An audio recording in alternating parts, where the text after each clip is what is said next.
And we are now recording. Okay. Okay. So, You can put it in your pocket too. all right.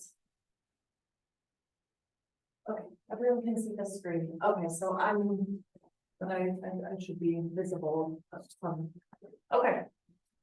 Hi, everyone. Thank you for joining us today on our workshop on Hypothesis, which is a social annotation tool. So if you haven't heard of Hypothesis, it is a program that allows students, ourselves, anybody who has access to it to make comments and annotations on readings and any documents we might want to provide, websites we might want to provide for our courses or whatever it is we happen to be working on.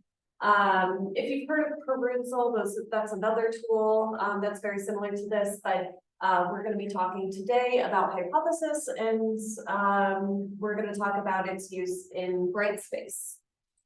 And Hypothesis is available in Oswego's Instant. We do pay for it, and it looks like it's continuing at least through this year, and we're hoping longer.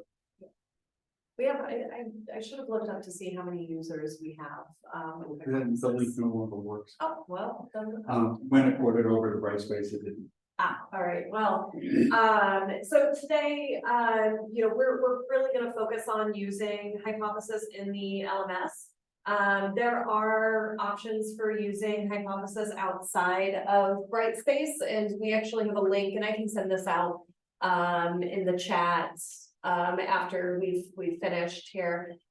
We have a link to a workshop that we recorded a few years ago, but it's all about using Hypothesis outside of Brightspace and whatever LMS you might be using. So then we're gonna show a couple examples in Brightspace, and we'll have some time to workshop your own assignments in Brightspace. So if you have readings that you are preparing for your courses that you want to get set up in Hypothesis, we will be here to help you with that. So, and then of course, just chime in if you have any questions as we move through.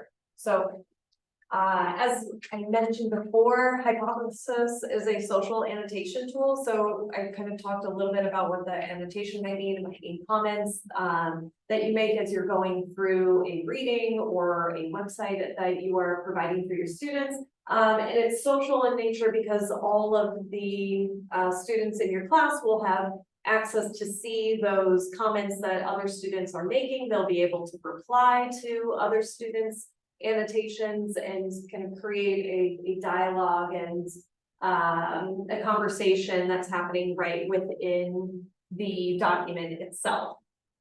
And just a couple of corrections on here. This was actually written for a presentation that I gave a while back with the other version of Hypothesis, because you won't actually be able to use it for curation in the same way.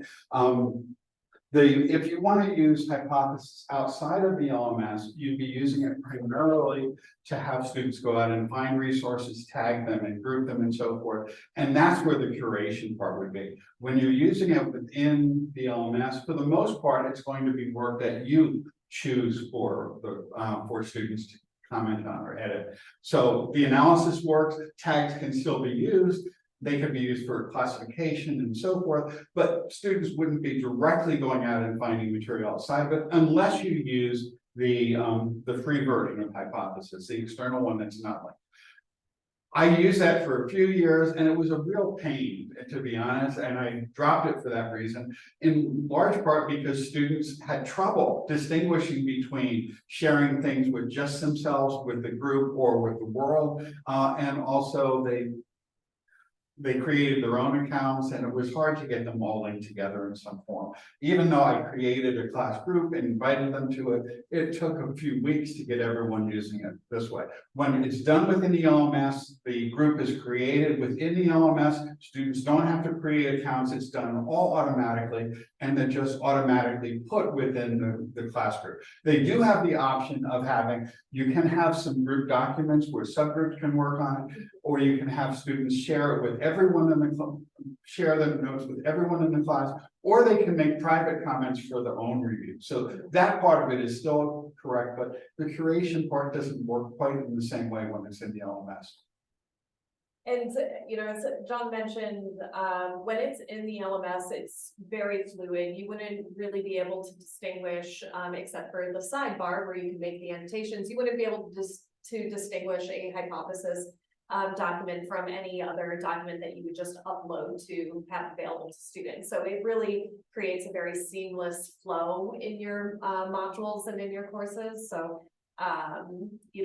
it's I think really nice when it's embedded in the LMS. And that's to be distinguished from perusal, because in perusal, it's a whole separate place that students go to. Everything is separate. This is just more seamless, as Maggie said. And it's, from students' perspective, they don't really even notice that they're using hypothesis, other than they have the ability to do annotations in a way they couldn't otherwise. So hypothesis can be used for really any class that you're teaching, whether it's an online only class or if you're using it to supplement materials online for your in-class meetings. So typically faculty use it to link to readings that they might collate, websites that they might want students to review, annotate, make comments on, and engaging with other students. I know John has used hypothesis in his classes. I've used it in my classes as well for peer review. That's, actually works, quite well.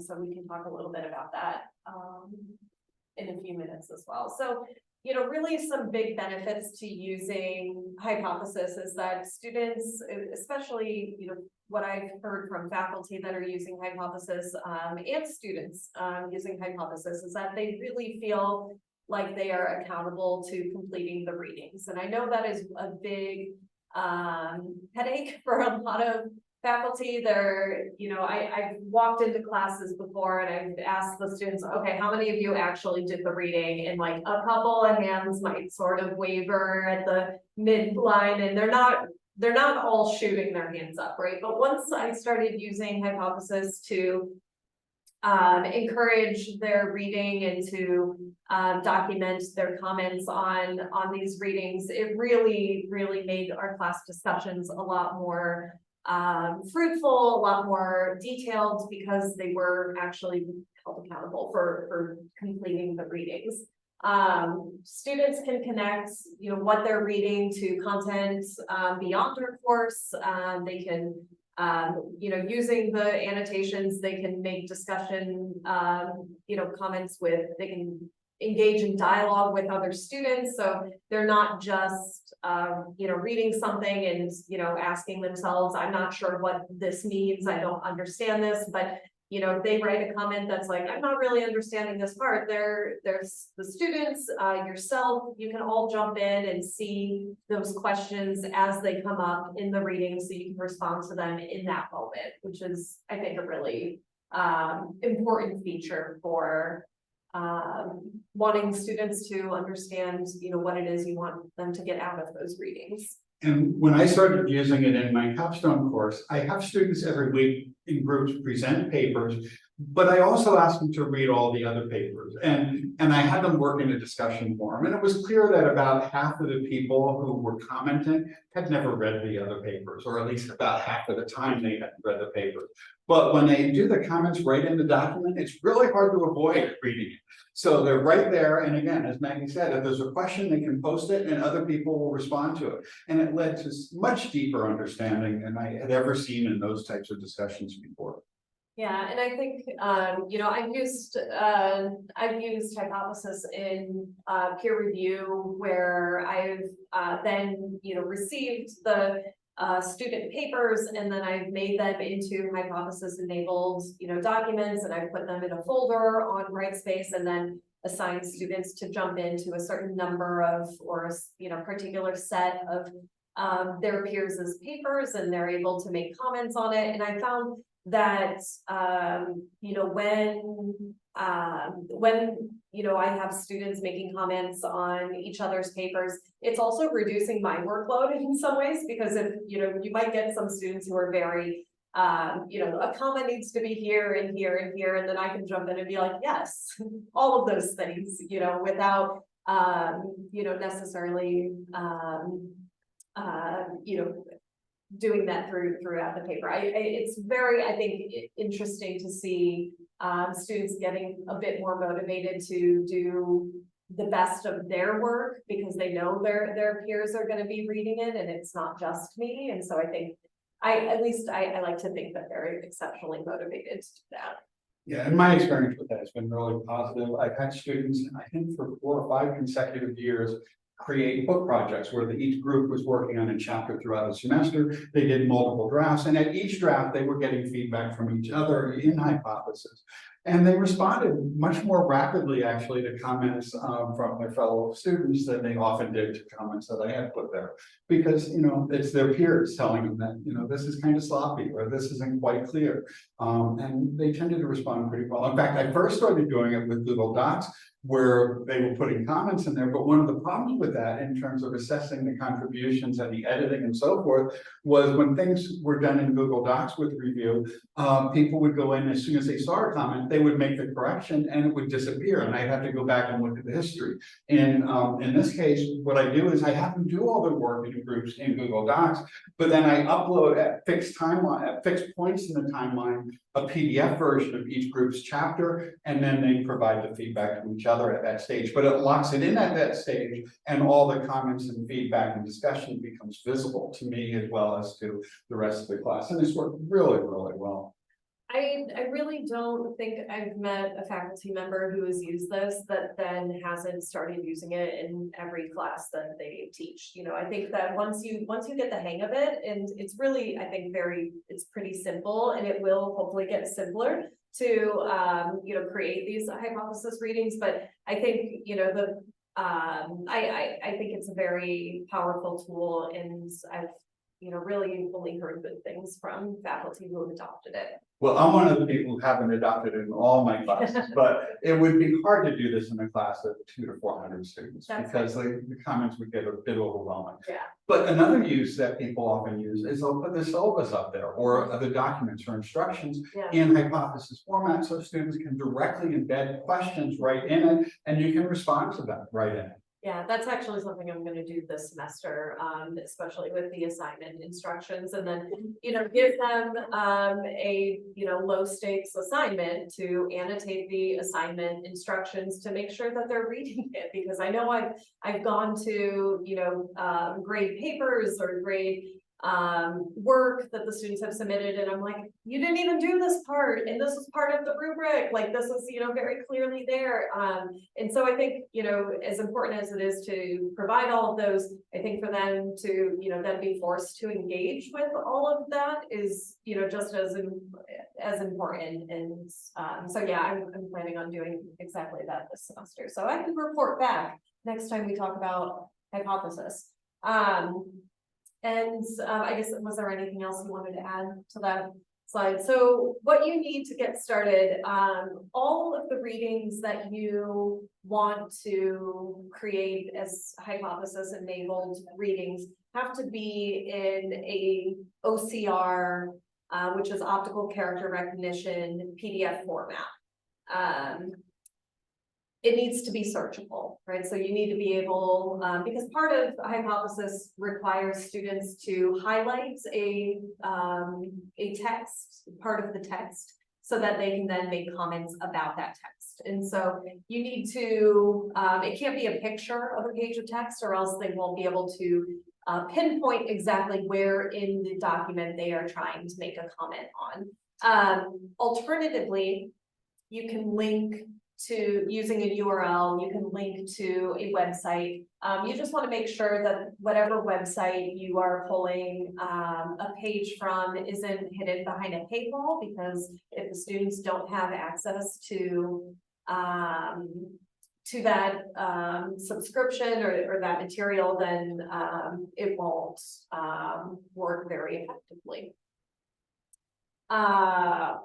And the next comment, though, we should note is that you should only do that if you have the rights or if it's under peer review. So it looks like this Oh, is yeah. a recent addition. Yeah, so, Uh, yeah, you have to, yeah, make sure that you can like freely share that, with people. All right, so the other things you want to think about are what the goals for the activity is. So are you trying to replace discussion? Like discussion posts in your courses? You know, how is it going to be assessed? Are you going to, you know, is this going to be a low stakes assessment? Typically, I think a lot of faculty use them as low stakes assessment because they're, you know, you might assign multiple readings in any given module and, you know, to, you know, ease, I guess, your, you know, grading load. It would, I think, make a lot of sense for it to be low stakes, but also to give students that opportunity to practice their work without having a big severe penalty to their grade. You want to think about how it's going to be assessed. So do you have a corresponding rubric that you want to use? You can certainly set that up in Brightspace, in the grade book. You also have the option to grade right within the hypothesis window. And, you know, again, I mentioned before, but think about, you know, how that's factoring into your overall grade and making sure that's communicated to students effectively. So, I'm gonna go ahead and just say all of the steps that you're going to do, but then we'll actually jump into Brightspace and show you how that's done. So first, you're going to want to locate which module you want that hypothesis enabled reading to appear. So maybe it's your syllabus, and maybe this is in a course information or course overview module. Maybe you are very prepared and you are working on the module that's you will end the semester in, and you're uploading the readings for that ahead of time. Good for you if you're that far along in your course prep. And wherever it is, you will want to, what's the button called? Existing activities. You want to click on existing activities once you locate that, that module. You'll select external learning tools. And you'll have to scroll all the way down to where it says create a new LTI link. And once you click on each of those buttons, a window will pop up. It'll ask you what name you prefer for the reading. So whatever the title of that reading is, or however you want students to be able to identify it in your module. And it's going to ask for an LTI URL. And you're going to want to copy and paste this exact link into that into that box. And so for me, because I use hypothesis over and over again, the second I put my cursor into that box, it will show up as an option because I use hypothesis pretty regularly in my Chrome will remember. Yeah, Chrome will remember it for you, but otherwise you're going to want to keep that link in a place where that's easily accessible so that you're not having to type it all out every time you create a enabled reading. So this is the most cumbersome part, I think, of creating the hypothesis. And this will get easier Yes. once we get an updated LTI. Yeah, we and just got noticed there's an that shouldn't updated. take too long because now that Yeah. Cindy's doing it, the progress tends to be pretty quick. Yeah, so hopefully this entire bullet point step will be replaced with, you know, just. But we encourage you to try this, log into one of Yes. your spring course shells and then find some document, a PDF or a website, and just try putting in a link this way, Yeah. following those instructions. Yeah, and once you have created that link, another window will pop up and it will ask you to connect your annotatable file to either through Google Drive, which is nice because then you can keep all of your course materials right in Google Drive, or if you have a URL, it'll ask you to enter in that URL. You can also directly upload it from your computer, so wherever it's being stored, you can access that and create that document there. So I'm actually gonna, well, okay, I guess we can mention this. Other ways to use hypothesis that we've talked about: syllabus, assignment instructions, allowing students to ask questions about the assignment. Maybe this also includes rubrics. You can, have students make reflections on their own writing assignments. There's really, I think, kind of endless opportunities for you to use this in your courses. But if anyone wants to share other ideas, you want to drop it in the chat or just unmute, please feel free to share. But I'm gonna hop over now to hop over here to Brightspace. And we encourage you to do this too. If you're already in Brightspace, go to the self group and then click on content and then click on hypothesis. So you should be able to see what I'm doing now. And someone will let me know if you can't. All right, so we're over here in our table of contents. Right? Yeah, we saw it. Yeah, it's a work in progress. I already created one, just because I wanted to show it to you, what it looks like afterwards first, and then I'll show you how we go to create that link. But this is one of the readings that I've assigned in my death penalty class. It's actually a very long paper, but what I find kind of interesting about it is that students will they won't just read the abstracts, right? They'll scroll down and keep their work throughout this whole document. So it's actually, I think, I tend to find that I can assign more difficult readings or longer readings because they'll be able to see how their classmates are interpreting it and so forth. So anyway, so this is what it looks like when your students and you jump into the reading. So you'll have the document here, and you'll have the annotations over here. You can kind of toggle back and forth to hide the annotations. Up here we have a drop-down menu, so you can have students. Any student who's viewed the document will show up here.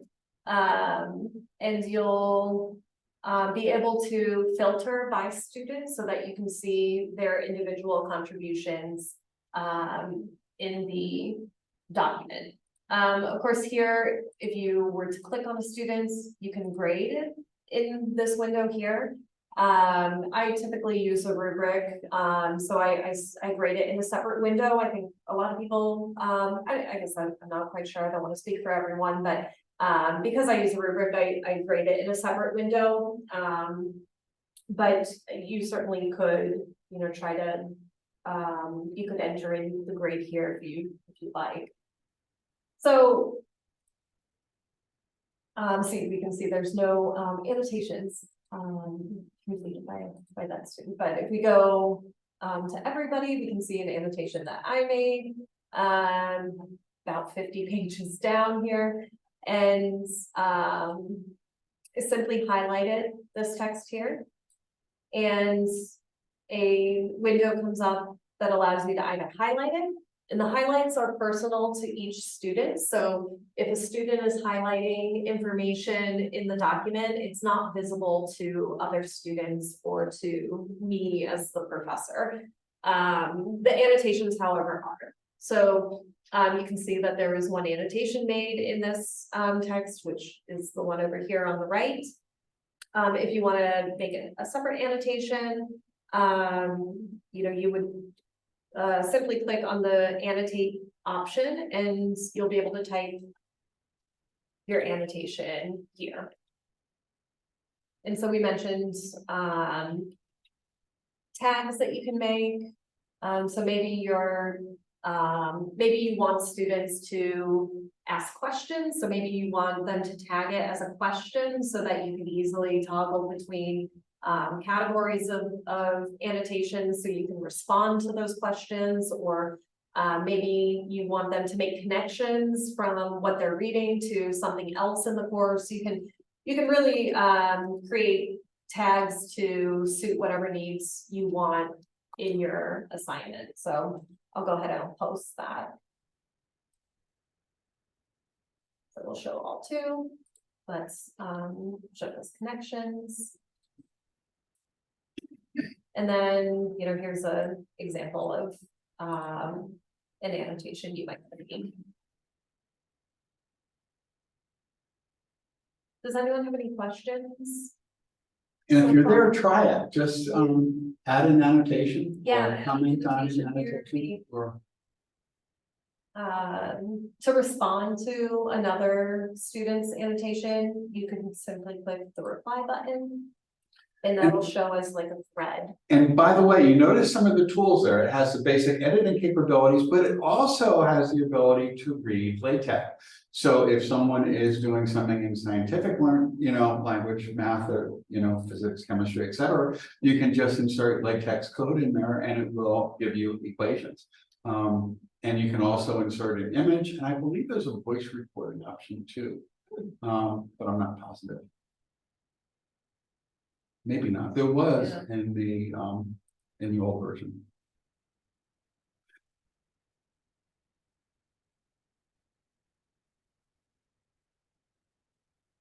So I can also go ahead and show how we create this document if everyone is interested in that. So I'm going to just move back to the hypothesis workshop because this is the module I want to create that document in. And so I'm going to select that existing activities. I'm going to scroll down to external learning tools. And as we mentioned, once the instance gets updated, It's going to be more direct. yeah, you'll just be able to scroll to hypothesis and it will show up in this list. But for now, you click on external learning tools. And it's Way down. you might have to move the window. Sometimes I have to move the window. And you want to click create LTI link. And that's not going to show up because it's not the computer you normally use. Yeah, so I'll have to go back and copy and paste it, but that's okay. So I'll do the case for reparations. This is another reading I tend to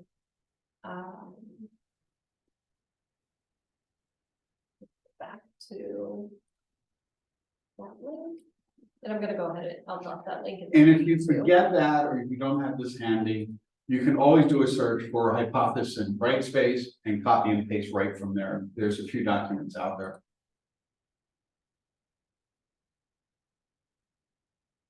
And this is automatically gonna go to a legacy LTI tool. You don't have to worry about changing anything here. And then create an insert. Okay, so now the link is there, but when we click on it, there's nothing there because we haven't yet connected the actual reading to. This is updated. Yeah, it has. The window's a little nicer looking, I think, before. So I'm gonna go ahead and connect for the document from my Google Drive. So I'm gonna sign in. I probably should have signed in beforehand, but. But this makes it more realistic with all the copy two-stage verification. Yeah, so it's.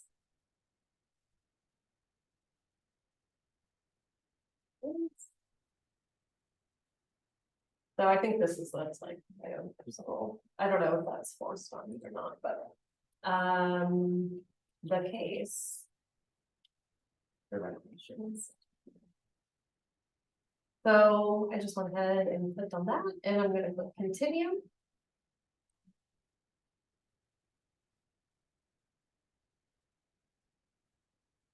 And there it is. There we are.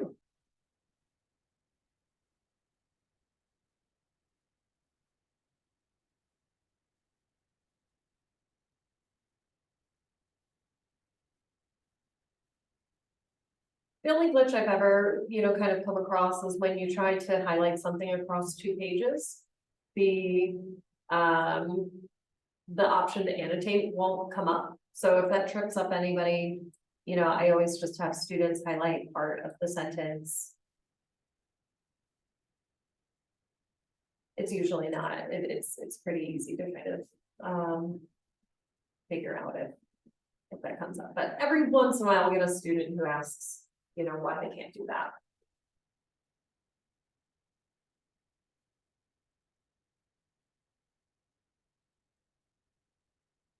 But again, we encourage you to play with us, try it. Students find it really enjoyable. The feedback I've gotten has always been really positive, that they find it much more engaging and interesting to be able to directly discuss things in the documents themselves. Yeah, I feel like I've had some students, feel like, a little like, oh man, I have to do the readings.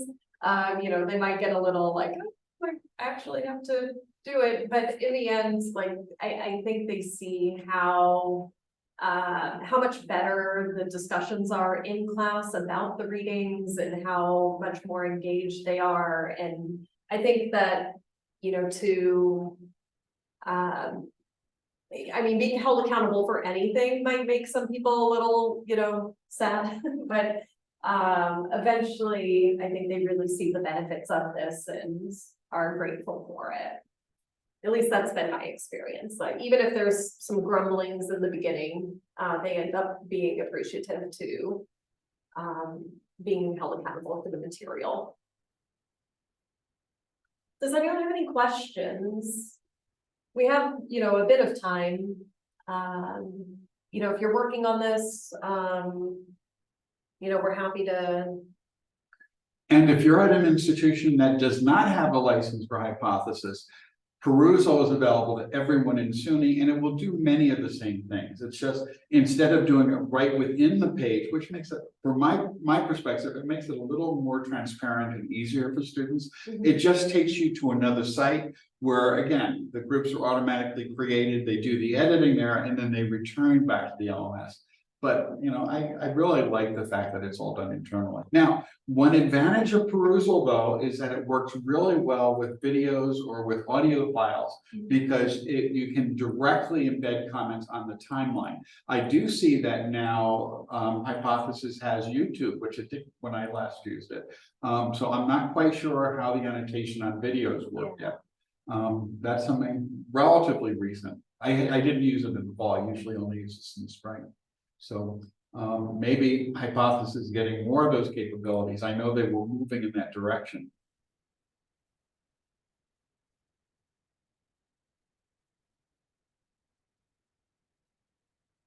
Excuse me, I do have a question. Yeah. So I've been using Hypothesis for a number of years, but I have to admit I took a hiatus from it. And I would like to use it again this semester. But one of the things that I was struggling with was the evaluation and dynamism of the discussions, because if I didn't give students if I didn't tell them you have to have so many contributions, there would be hardly any contribution. Right. And I had to do the same I thing. do that as well. And then if I gave them a limit, they would go right up to the limit And no not further. beyond it. Yeah. And then I had to start giving them I gave them a whole rubric of, this is a high quality contribution, this is a medium quality, this is a poor quality. And after a while, I just got sort of burnt out trying to micromanage all the other thing was deadlines. Like, if I didn't tell the discussion leader, you have to post your questions by this time period, they wouldn't do it until the night before, and then there was no time for discussion. And then I would say you need to moderate the discussion, but then after they posted their questions, they consider that moderation. And anyways, after a while, I just got sort of burnt out, so I stepped back for a while, and I'm just curious what I've done, because I've had all those exact same problems, is I usually give them a requirement of a deadline of having some initial post by a certain date, and then, you know, letting them reply after that. So because it's kind of hard to reply to other students if there's no post to reply to. So giving them one day for their initial response with some, you know, in a rubric, perhaps some penalty if they don't do it by that date. And then a certain number of quality responses, and then providing some examples of that and giving them feedback, you know, so that saying, well, you really didn't add much here, you know, and actually having the class I was using, it was in class and we met for 3 hours once a week. So we'd have a discussion about them. We'd ask people how they thought the comments were. And when they hear from the peers that comments that were just about spelling errors, for example, were useful, but they weren't really as useful as comments about the structure of their arguments and things. So when they heard it from peers about the quality of the comments, Yeah. that tended to be a little bit more helpful. I think, I've definitely run into those kinds of issues, before where, and I've even had, students. And again, I consider this a low stakes assessment in my classes, so I try to, I've had some rubrics where it's been kind of all or nothing, and, students learn really quickly to make sure that they hit all of those, but they're low stakes, so it's not, if they don't, get full credit on their annotations that week, it's not going to be the thing that like tanks their grade, right? But I've also, given examples of like what a good annotation is and what is a, mediocre, or just not as well thought out kind of annotation. I've done that right in the document before too, to kind of, reinforce like, this is not the annotation I want to see, like I agree with this, kind of statement without any advancement of the discussion or so forth. But I was gonna make another point and now I can't, and now it's lost. It's the same sort of problem you have with the discussion forum, and Yeah. it is a bit of a challenge, and especially if you have them doing comments in multiple readings, because then you have to scan across all those. And what I normally do is I just keep a spreadsheet of the posts. I have the columns would be the readings for that week that they could post in, and I just add up the number, I put in the weights on each of those and add them all up basically, and then give them some feedback. But again, I don't use the grading within it. It just didn't work too well within my, within the way I was doing it. I think I might, I've had some students, thankfully not a lot, but I've had some students using AI to, create their annotations on here, which I find to be like almost too, like, almost ridiculous, because they're supposed to be reactions and reflections on the material. At least that's how I've been using annotations. They're supposed to be personal. They're supposed to be, observational. But I do occasionally get students who, are, trying to find an easy way to not do the work. And that happens in any kind of discussion, forum, right? But I think in some ways, making it low stakes, it might even be a really good way to incorporate some alternative grading so that you don't have students so hung up on, a particular end grade that they might, be looking for those kind of shortcuts and so forth. I don't know. I think it's a good tool to kind of experiment with different things, and I think all of those concerns are valid, right? It's important for you to figure out what your goals are, what you want them to get out of it, and how do you facilitate it to without burning yourself out. Because it can be a lot of work. The classes I've done in it have been mostly small. My capstone course, the seminar course, which normally only has like 30 people or 40 people in it. Yeah. And I should also preface that I use it mostly in courses that are under 30. I don't think I've actually, since I've started using it, I don't think I've had many more students enrolled in that class since, so.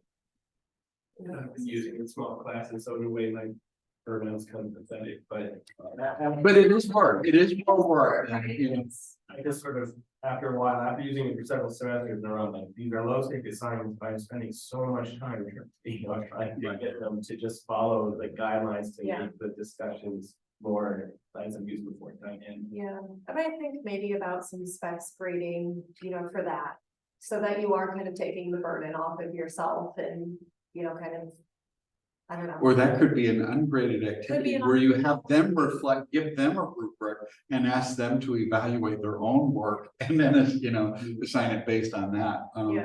So that they're the ones who are going through and assessing whether they did it themselves. Yeah, Now, you may have to spot check that if you see someone who you know is slacking off. but- yeah.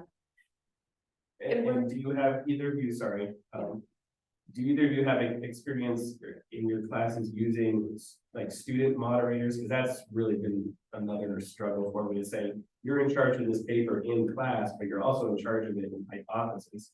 And what happens is, unless I really am on top of them, over the course of the week, the days leading up to the discussion they're leading in class, Yeah, they're not curating the discussion on hypothesis. yeah, I haven't done that, but it could be helpful. I haven't either, and I can see why you would do it, because I think it's important to kind of leverage that peer. Those peer relationships and, work, but I can also see how it would be very hard to manage when students aren't following through with their. And the part of the problem again is the majority of the class isn't reading the paper until the night before the discussion. And so the curator of the discussion doesn't really have anything to discuss until hours before and within a night. And yeah, that's always an issue with discussions. Maybe even shifting the deadline earlier. That's But then you have to do a little bit more work monitoring that, but yeah. Right. that's been my only really main idea at that point. Yeah. At this point, is to the deadline on it. And that does encourage a little more space practice, which is a good thing to encourage anyway, so. Anyone online have any questions or thoughts?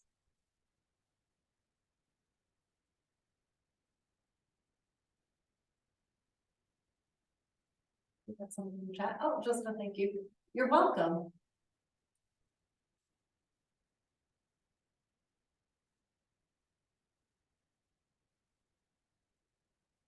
And again, if you don't have this available at Adirondack or Brockport, you can always try using Perusal, and that works really.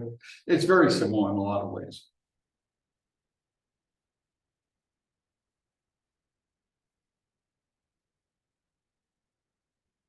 We're happy to have you. Thank you for joining.